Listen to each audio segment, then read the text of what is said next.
பியூமி ஹன்சமாலி இந்த பேர் இளைஞர்களுக்கு நல்லா பரிச்சயமான ஒரு பேர். அடிக்கடி சர்ச்சையில் சிக்கிக்கொள்கிற ஒரு மிக பிரபலமான நபர் தான் இந்த பியூமி ஹன்சமாலி. இப்போ திரும்பவும் இந்த சில நாட்களாக தென்னிலங்கு ஊடகங்கள்லையும் சிங்கள சோஷியல் மீடியா பக்கங்கள்லையும் அதிகம் உச்சரிக்கப்படுற ஒரு பெயராக பியூமி ஹன்சமாலியினுடைய பெயர் மாறியிருக்கு. இதுக்கு மிக முக்கியமான காரணம் என்னென்னு சொன்னால், பியூமி ஹன்சமாலி குறுகிய காலத்துக்குள்ள ஒரு செல்வந்தராக மாற்றம் அடைஞ்சது எப்படி, அதிசொகுசு வாழ்க்கை வாழ்கிற நபராக அவர் மாறினது எப்படி, எங்கிருந்து அந்த பணம் எல்லாம் அவருக்கு கிடைச்சி கொண்டிருக்கின்ற அடிப்படையில் அது சம்பந்தமாக விசாரணை நடத்த சொல்லி ஒரு அமைப்பு குற்றப்புலனாய்வு திணைக்களத்தில் சில நாட்களுக்கு முதல்ல ஒரு முறைப்பாட்டை பதிவு செஞ்சிருந்தது.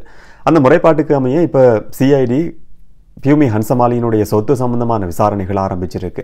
அதில் மிக பிரதானமான ஒரு விஷயம்தான் கோட்டாபய ராஜபக்ச பயன்படுத்தி வந்த ரேஞ்ச் ரோவரை பியூமி ஹன்சமாலி இப்போ எப்படி பயன்படுத்துகிறாங்கன்ற கேள்வி. அந்த கேள்விக்கான பதில் இதுவரைக்கும் கிடைக்காம இருக்கு. பியூமி ஹன்சமாலி சம்பந்தமான விஷயம் இப்போ திரும்பவும் பேசுபொருளாகி இருக்கிறதுக்கான காரணம் என்ன, முன்வைக்கப்பட்டிருக்கிற குற்றச்சாட்டு என்ன, விசாரணை எந்த கட்டத்தில் இருக்குன்றதை பற்றின பல விஷயங்களையும் தான் இந்த காணொலியில் பார்க்க போகிறோம். வணக்கம், நான் கிருஷாந்த் ராஜ். பியூமி ஹன்சமாலி இலங்கையில் மட்டும் கிடையாது, வேறு நாடுகள்லையும் கொஞ்சம் பிரபலமான நபர் தான். இலங்கையில் இருக்கிறவங்களுக்கு அந்த பேரை தெரியாமல் இருக்கிறதுக்கு வாய்ப்பு கிடையாது. அதிகமாக உச்சரிக்கப்படுற ஒரு பேராக ஒவ்வொரு காலத்துக்கு காலம் மாறுறது வளமையானது. கோவிட் காலகட்டத்திலையும் பியூமி ஹன்சமாலி சம்பந்தமான சர்ச்சைகள் உருவாகி இருந்தது. கடந்த சில மாதங்களுக்கு முதல்ல ஒரு நிதி நிறுவனம் சம்பந்தமான குற்றச்சாட்டு பியூமி ஹன்சமாலி மேலே சுமத்தப்பட்டிருந்தது. அவருக்கு நெருக்கமான சிலரும் சேர்ந்து நடத்துறதா சொல்லப்படுற ஒரு நிதி நிறுவனம் மிகப்பெரிய நிதி மோசடியில் ஈடுபடுது என்ற குற்றச்சாட்டு சுமத்தப்பட்டு மத்திய வங்கி அது சம்பந்தமான விசாரணைகளை ஆரம்பிச்சிருந்தது. இப்படி செய்திகளில் அடிக்கடி கேள்விப்படுற ஒரு நபர் மட்டும் கிடையாது. ஒரு இன்ஃப்ளூயன்சர், ஒரு மாடல், ஒரு நடிகை, அழகு கலையோட சம்பந்தப்பட்ட வர்த்தகர்னு சொல்லியும் பியூமி ஹன்சமாலி தன்னைத்தானே அடையாளப்படுத்தி கொள்றாங்க. சோஷியல் மீடியாலையும் மிக பிரபலமான ஒரு நபர். இன்ஸ்டாகிராம் எடுத்து பார்க்குற நேரத்தில் 2.4 மில்லியன் ஃபாலோவர்ஸ் இருக்கிறாங்க. ஃபேஸ்புக் பக்கத்தை எடுத்து பார்க்குற நேரத்தில் கிட்டத்தட்ட 577,000 ஃபாலோவர்ஸ் இருக்கிறாங்க. இந்த மாதிரி சோஷியல் மீடியாலையும் மிக பிரபலமான ஒரு நபர் தான் இந்த பியூமி ஹன்சமாலி. வர்த்தகர்களோடையும் அரசியல்வாதிகளோடையும் மிக நெருக்கமான தொடர்பு பியூமி ஹன்சமாலிக்கு இருக்கு. சர்ச்சைகளில் சிக்கிக்கொள்கிற சந்தர்ப்பங்களில் அவங்க காப்பாற்றப்பட்ட சந்தர்ப்பங்களும் இதுக்கு முதல்ல பதிவாகி இருக்கு. குறிப்பாக கோவிட் காலகட்டத்தை எடுத்து பார்க்குற நேரத்தில் தனிமைப்படுத்தல் காலகம் இருந்த சந்தர்ப்பத்தில் பர்த்டே பார்ட்டியை, பிறந்த நாள் கொண்டாட்டத்தை ஒரு மிக பிரபலமான நட்சத்திர விடுதியில் ஷங்க்ரிலா ஹோட்டலில் நடத்தினாங்கன்ற குற்றச்சாட்டு சுமத்தப்பட்டு பியூமி ஹன்சமாலியும் அதில் கலந்து கொண்ட பலரும் கைது செய்யப்பட்டிருந்தாங்க. கோவிட் தனிமைப்படுத்தல் நிலையத்துக்கு கூட்டி போகப்பட்ட சந்தர்ப்பத்தில் அப்போ பொதுமக்கள் பாதுகாப்பு அமைச்சராக இருந்த சரத் வீரசேகர் அதில் தலையீடு செஞ்சார். பியூமி ஹன்சமாலிக்கு தேவையான ஆடைகளை கொண்டு போய் கொடுத்தார் என்ற குற்றச்சாட்டுகள் சுமத்தப்பட்டிருந்தது. இப்படி அரசியல்வாதிகளுக்கும் வர்த்தகர்களுக்கும் நெருக்கமான தொடர்பு இருக்கிற, சம்பந்தம் இருக்கிற ஒரு நபராக தான் இந்த பியூமி ஹன்சமாலி இருக்கிறாங்க. மகேன் ஃபட்டட் என்று சொல்லப்படுற ஒரு பொது அமைப்பு சில நாட்களுக்கு முதல்ல சிஐடியில் குற்றப்புலனாய்வு திணைக்களத்தில் ஒரு முறைப்பாட்டை பதிவு செய்கிறாங்க.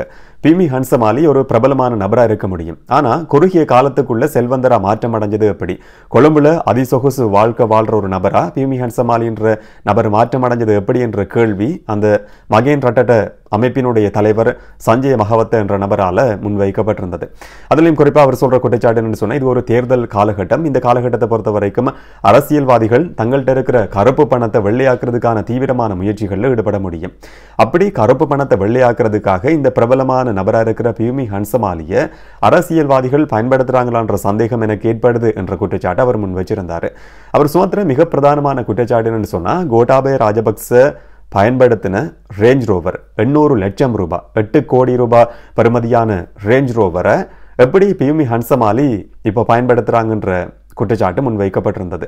ஒன்று, அவர் சொல்கிற குற்றச்சாட்டின் அடிப்படையில் கோட்டாபய ராஜபக்சவுக்கு பியூமி ஹன்சமாலி அந்த ரேஞ்ச் ரோவரை வாங்கி கொடுத்து அதை திரும்பவும் பெற்றுக்கொண்டாங்களா, இல்லாட்டி கோட்டாபய ராஜபக்ச பியூமி ஹன்சமாலிக்கு அந்த ரேஞ்ச் ரோவரை கொடுத்தார். அப்படி கொடுத்திருப்பாரா இருந்தால் அது எந்த அடிப்படையில் கொடுக்கப்பட்டது, விற்பனை செய்யப்பட்டிருக்குமா இருந்தால் இவ்வளவு பெறுமதியான 8 கோடி ரூபாய் பெறுமதியான ஒரு ரேஞ்ச் ரோவரை கொள்வனவு செய்கிறதுக்கு கிரீம் மட்டுமே விற்பனை செய்கிற ஒரு பிரபலமான இருக்கிற பியூமி ஹன்சமாலிக்கு எப்படி இந்த அளவு பெருந்தொகை கிடைச்சது என்ற கேள்விகள் எல்லாம் முன்வைக்கப்பட்டு குற்றப்புலனாய்வு திணைக்களத்தில் சட்டவிரோத சொத்துக்கள் சம்பந்தமான விசாரணை பிரிவில் சஞ்சய் மகவத்த என்று சொல்கிற நபர், ஒரு பொது அமைப்பினுடைய தலைவரால் முறைப்பாடு பதிவு செய்யப்பட்டிருந்தது.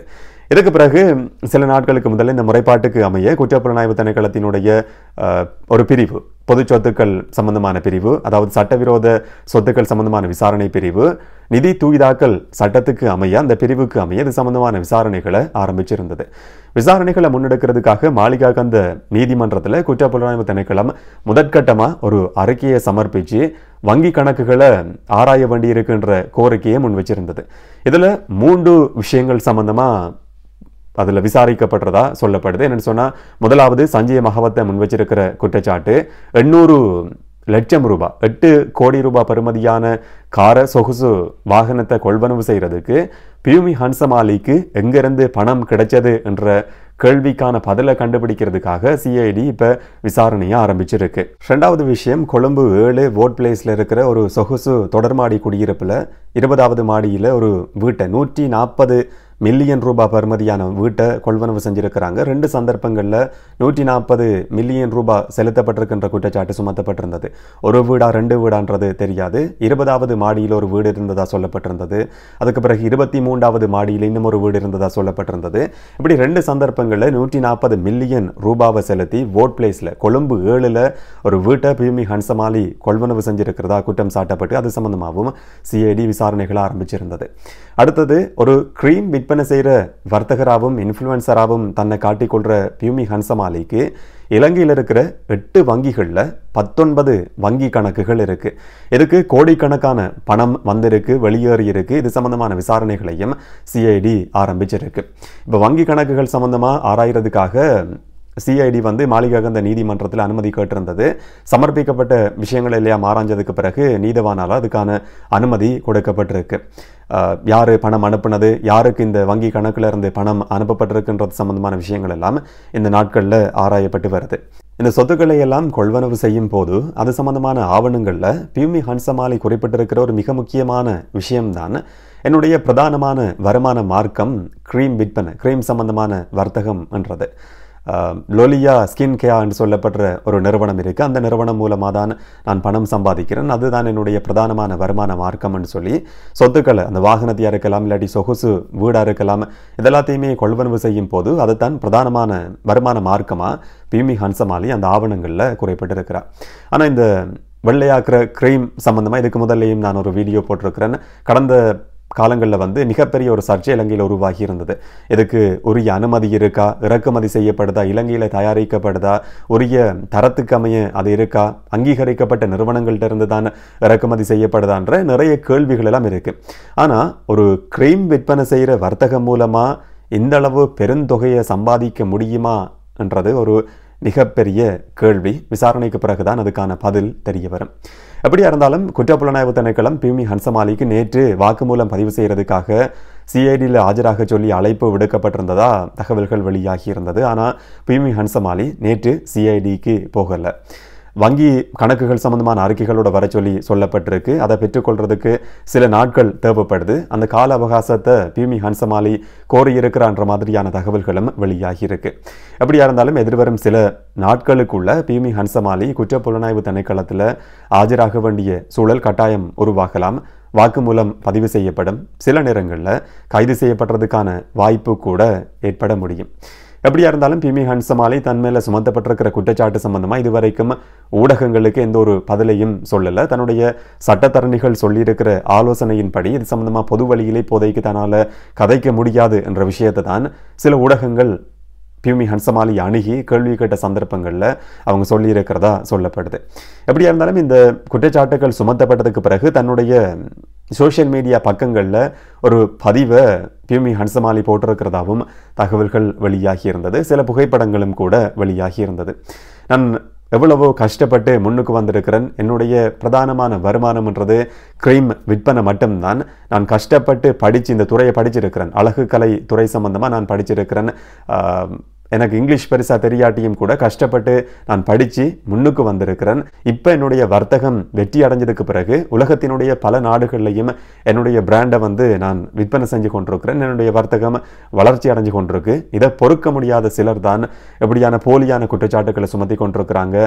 குடு பிஸ்னஸ், போதைப்பொருள் விற்பனை மூலமாக பெறப்பட்ட பணம் கருப்பு பணம் என்ற குற்றச்சாட்டுகள் எல்லாம் சுமத்தப்படுது. ஆனால் முறையற்ற விதத்தில் ஒரு சதத்தை கூட நான் சம்பாதிக்கல என்ற ஒரு விஷயத்தை தன்னுடைய சோஷியல் மீடியா பக்கங்களில் பியூமி ஹன்சமாலி போட்டிருக்கிறான்றதும் இன்னும் ஒரு மேலதிகமான தகவல். எப்படியா இருந்தாலும் குற்றப்புலனாய்வு திணைக்களம் இது சம்பந்தமான தொடர்ச்சியான விசாரணைகளை நடத்தி வருது.